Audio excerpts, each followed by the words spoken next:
এক প্রচণ্ড গরমের দুপুর। আকাশে তীব্র রোদ, শুকনো মাটি। একটি কালো কাক আকাশে উড়ছে, খুব তৃষ্ণার্ত ও ক্লান্ত দেখাচ্ছে। তার ডানা ধীরে ধীরে নড়ছে। চারদিকে কোনো জল নেই। তৃষ্ণার্ত কাকটি একটি বটগাছের ডালে বসে পড়ল। সে হাঁপাচ্ছে, ঠোঁট খোলা। চারদিকে তাকিয়ে হঠাৎ কাকটি গাছের অপর পাশে একটি বড় মাটির পাত্র, কলসি, দেখতে পেল। কাকটির চোখ উজ্জ্বল হয়ে উঠল। কাকটি পাত্রের কাছে গিয়ে দেখল ভিতরে সামান্য জল আছে। সে ঠোঁট ঢুকিয়ে জল খাওয়ার চেষ্টা করছে, কিন্তু জল অনেক নিচে। কাকটি চারপাশে তাকিয়ে মাটিতে কিছু ছোট নুড়ি পাথর দেখতে পেল। হঠাৎ তার মুখে বুদ্ধির হাসি। মাথার উপরে লাইট বাল্ব আইডিয়া চিহ্ন।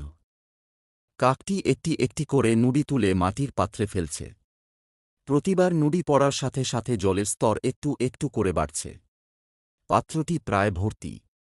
জল উপরে উঠে এসেছে। কাকটি খুশিতে জল পান করছে। তার মুখে শান্তি ও তৃপ্তির ভাব। তৃষ্ণা মিটিয়ে কাকটি আনন্দের সাথে আকাশে উড়ে যাচ্ছে। স্ক্রিনে লেখা ভেসে উঠছে।